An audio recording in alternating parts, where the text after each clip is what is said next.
ಮಂಗಳೂರು ನಗರದ beauty parlour ಒಂದರ ಮಾಲಕಿ ತನ್ನ ಮೇಲೆ ಹಲ್ಲೆ ನಡೆಸಿ ತನ್ನ ಬೆತ್ತಲ ವಿಡಿಯೋ ಮಾಡಿ ಬೆದರಿಕೆ ಹಾಕಿರುವುದಾಗಿ ಸಂತ್ರಸ್ತ ಮಹಿಳೆಯೊಬ್ಬರು ಗಂಭೀರ ಆರೋಪ ಮಾಡಿದ್ದಾರೆ.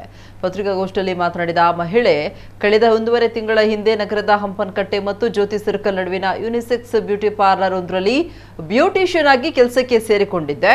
ಬ್ಯೂಟಿಷಿಯನ್ ಕೋರ್ಸ್ ಮಾಡಿಕೊಂಡಿರುವ ನಾನು ಕೆಲಸಕ್ಕೆ ಸೇರುವ ವೇಳೆ ಬ್ಯೂಟಿ ಪಾರ್ಲರ್ನ ಮಾಲಕರು ಬರುವ ಗ್ರಾಹಕರೊಂದಿಗೆ ಆತ್ಮೀಯವಾಗಿದ್ದುಕೊಂಡು ಅವರು ಬಯಸುವ ಸೇವೆಯನ್ನು ಒದಗಿಸುವಂತೆ ಮತ್ತು ಅವರಿಂದ 500 ರಿಂದ 1,000 ರೂಪಾಯಿವರೆಗೆ ಸೇವಾ ಭತ್ಯೆಯಾಗಿ ಪಡೆಯಲು ಅವಕಾಶ ನೀಡಿದ್ರು. ಕಳೆದ ಸೋಮವಾರ ಪರಿಚಯದ ಪುರುಷ ಗ್ರಾಹಕರೊಬ್ಬರು ಬಂದು ಮಸಾಜ್ ಮಾಡಿಸಿಕೊಂಡ ಸಂದರ್ಭ ಮಾತನಾಡಿದ್ದನ್ನ ವಾಯ್ಸ್ ರೆಕಾರ್ಡ್ ಮಾಡಿಕೊಂಡು ಮಾಲಕರಿಗೆ ನೀಡಿದ್ದಾರೆ. ಆ ಸಂದರ್ಭ ಪಾರ್ಲರ್ನ ಮಾಲಕರ ಪತ್ನಿ ಬಂದು ನನಗೆ ಹಲ್ಲೆ ನಡೆಸಿ ಅವಾಚ್ಯ ಶಬ್ದಗಳಿಂದ ನಿಂದಿಸಿ ನನ್ನ ಬೆತ್ತಲ ವಿಡಿಯೋ ಮಾಡಿ ಬೆದರಿಕೆಯೊಡ್ಡಿದ್ರು. ಮರುದಿನ ನನ್ನ ಪತಿಯನ್ನ ಕರೆಸಿ ವಿಡಿಯೋ ತೋರಿಸಿ ಮಾನಸಿಕವಾಗಿ ಹಿಂಸೆ ನೀಡಿದ್ದಾರೆ. 3 ವರ್ಷದ ಮಗುವನ್ನ ಹೊಂದಿರುವ ನಾನು ಈ ಬಗ್ಗೆ ನೊಂದು ಆತ್ಮಹತ್ಯೆಗೂ ಮುಂದಾಗಿದ್ದೆ. ಆ ಸಂದರ್ಭ ರಾಜ್ಯದ ಹಿಂದುಳಿದ ವರ್ಗಗಳ ಆಯೋಗದ ಸದಸ್ಯೆ ಪ್ರತಿಭಾ ಕುಳಾಯಿ ಅವರನ್ನ ಸಂಪರ್ಕಿಸಿ ನಡೆದಂತಹ ವಿಚಾರ ತಿಳಿಸಿದ್ದು ಬಂದ್ರು ಠಾಣೆಯಲ್ಲಿ ದೂರು ನೀಡಿದ್ದೇನೆ ಅಂತ ತಿಳಿಸಿದ್ರು. ಅಲ್ಲಿ ಕೆಲಸ ಮಾಡುವ ಇತರ ಯುವಕರ ಮೇಲೂ ಇಂತಹ ಹಲ್ಲೆ ಬೆದರಿಕೆ ನೀಡುವ ಕಾರ್ಯ ನಡೀತಾ ಇದೆ. ಆದರೆ ಮರ್ಯಾದೆ ಹಾಗೂ ಉದ್ಯೋಗ ಕಳೆದುಕೊಳ್ಳುವ ಭಯದಿಂದ ಯಾರು ಮಾತನಾಡ್ತಾ ಇಲ್ಲ. ನಾನು ಮಾನಸಿಕವಾಗಿ ನೊಂದಿದ್ದೇನೆ. ಈ ರೀತಿಯ ಪರಿಸ್ಥಿತಿ ಯಾವ ಮಹಿಳೆಗೂ ಬರಬಾರದು ಅಂತ ಸಂತ್ರಸ್ತ ಮಹಿಳೆ ತಿಳಿಸಿದ್ದಾರೆ.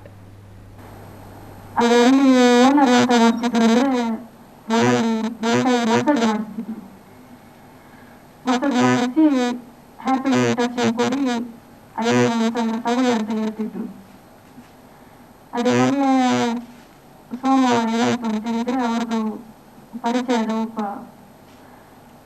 ಕಸ್ಟಮರ್ನ ಕರೆಸಿ ನನಗೆ ಮಸಾಜ್ ಮಾಡ್ಲಿಕ್ಕೆ ಹೇಳಿದ್ರು. ನಾನು ಒಳಗೆ ಹೋದಾಗ ಅವನಿಗೆ ಸೆಕ್ಸ್ ಮಾಡಬೇಕು ಆ ಥರ ಎಲ್ಲ ಬೇಡದೆಲ್ಲ ಕೇಳಿದ.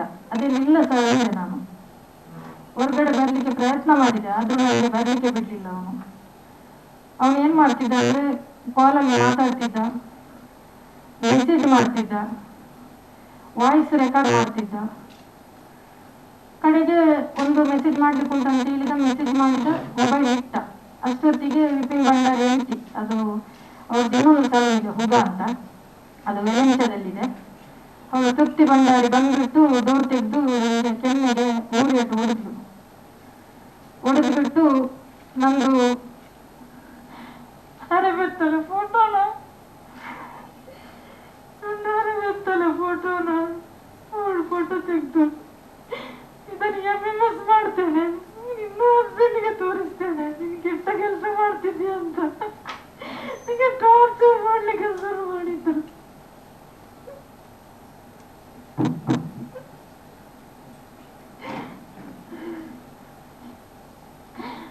ಕೆಟ್ಟದಾಗಿ ಬೈದ್ರು, ಬೇಡ ಸುಮ್ಮನೆ ಹಾಗೆ ಎಂತೆಂತ ಬೈದು ಬಿಟ್ಟು ನನಗೆ ಅವರಿವರು ಕಾಲ್ ಹಿಡಿಸಿ ನನಗೆ ನೀನು ಕಂಪ್ಲೇಂಟ್ ಎಲ್ಲ ಮಾಡಿದ್ರೆ ಇದು ಮಾಡ್ತೇನೆ, ಫೋಟೋನ MMS ಮಾಡ್ತೇನೆ, ನಿನ್ನ ಗಂಡನಿಗೆ ತೋರಿಸ್ತೇನೆ ಅಂತೇಳಿ ಬ್ಲ್ಯಾಕ್ ಮೇಲ್ ಮಾಡಿ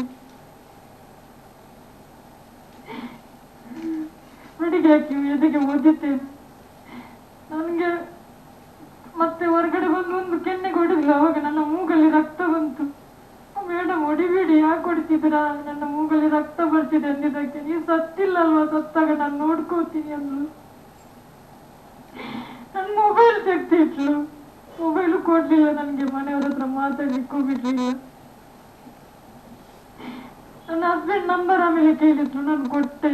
ಅವಳಿಗೆ ನನ್ನ ಹಸ್ಬೆಂಡ್ನ ಕರೆಸಿ ಮಾತಾಡುವುದಿತ್ತು, ಆದ್ರೂ ಅವಳು ಆ ಕೆಲಸ ಮಾಡಲಿಲ್ಲ. ನೀನು ಹೊರಗಡೆ ಎಲ್ಲಿಯಾದ್ರೂ ಹೇಳಿದ್ರೆ ಹಿಂಗೆ ಹಾಗೆ ಹೀಗೆ ಅಂತೇಳಿ ಬ್ಲ್ಯಾಕ್ ಮೇಲ್ ಮಾಡಿದ್ರು, ನಿನ್ ಬತ್ತಲೆ ಫೋಟೋ ತೋರಿಸ್ತೀನಿ ಅಂತ ಹೇಳಿ.